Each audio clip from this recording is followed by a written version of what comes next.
Hi and welcome. In this workshop, I am going to walk you through the case study on the NES Assessment of Professional Knowledge, Secondary 054, and show you exactly how I would write a response that passes. Let us get started. Before we dive in, I put together a free guide to this assignment for you. You can grab it from the link at the top of the description. First, let me tell you what this assignment is. You will write about 200 to 300 words.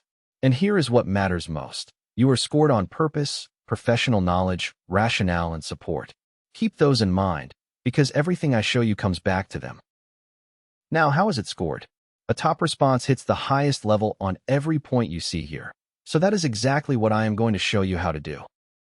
In this part, I am going to show you a sample assignment, just like what you will see on test day. I will read it to you, and then teach you how I would write a passing response. Here are the directions. Use the case study below to complete the assignment that follows. This case study describes a teaching scenario in a high school setting.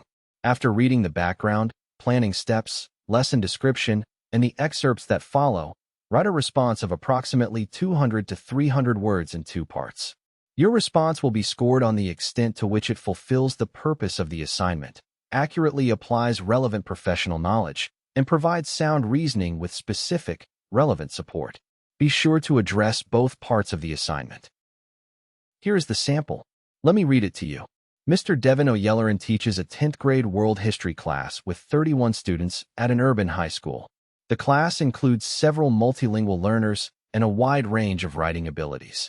Many students engage enthusiastically in class discussions but tend to disengage during independent writing tasks, often turning in incomplete work. Mr. O'Yelleran wants students to strengthen their evidence-based argument writing. Mr. O'Yelleran designed a document-based question, DBQ, lesson asking students to argue whether the printing press or the compass had a greater impact on global exchange. He gathered 6 primary and secondary source excerpts and prepared a graphic organizer for students to record evidence. He decided to model his own thinking aloud while reading the first source, then have students complete the remaining sources independently before drafting a thesis. He allotted one 55-minute period for the entire activity. Mr. O'Yelleran opened by reading source A aloud and narrating how he identified a claim and underlined supporting details. He distributed the organizer and told students to read sources B through F on their own and fill in evidence. With about 15 minutes remaining, he asked students to write a thesis statement. The think aloud went well, and students seemed to follow my reasoning. But once they worked alone, many got stuck on the harder sources. Several never reached the thesis step. The multilingual learners especially struggled with the dense vocabulary. Excerpts from students' comments. Nadia: I understood the first source because he explained it, but the others were too hard alone. Tomas: I ran out of time and only finished 2 sources. Keisha: I wanted to talk it through with someone before writing. And here is what you are asked to do. Write a response in 2 parts based on the elements of the case study. Describe one strategy Mr. O'Yelleran used in planning or delivering this lesson to support students' development of evidence-based argument writing, and explain how this strategy was effective. Describe one specific strategy Mr. O'Yelleran could have used to improve students' ability to develop evidence-based arguments, and explain how this strategy would have been effective. So how do you earn that top score? Answer every part of the task. Name the professional concept. Do not just give an opinion. Back up each point with specific evidence from the materials, and keep it within the length. Now watch how I would write it. One effective strategy Mr. O'Yelleran used was the think aloud he modeled with source A. By narrating how he identified a claim and underlined supporting details, he made an invisible cognitive process visible to students. This modeling provides explicit instruction in the metacognitive moves expert readers use to extract evidence from sources. The strategy was effective because it gave students a concrete framework to imitate. Nadia's comment confirms this. She reported understanding the first source precisely because the teacher demonstrated his reasoning.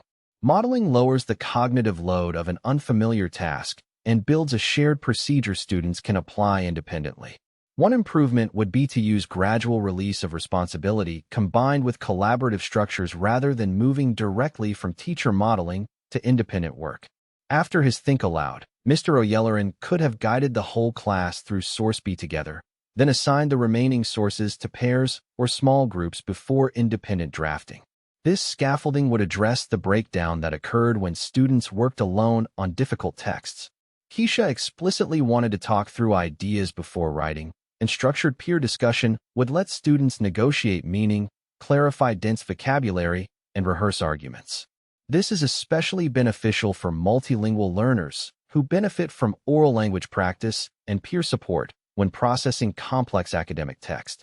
Pairing students also makes the workload manageable within the time limit, addressing Tomas's concern about running out of time.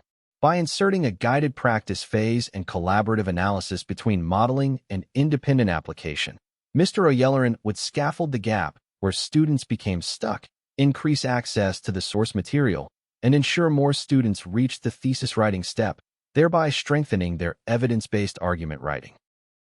See why this earns a top score. For purpose, it fulfills the purpose by directly answering every part of the task. For professional knowledge, it applies accurate, relevant professional knowledge by naming the right concepts. For rationale and support, it supports each point with specific, relevant evidence and sound reasoning. And that is it. You can absolutely do this. When you are ready to practice with instant feedback, head to TeacherPreps.com.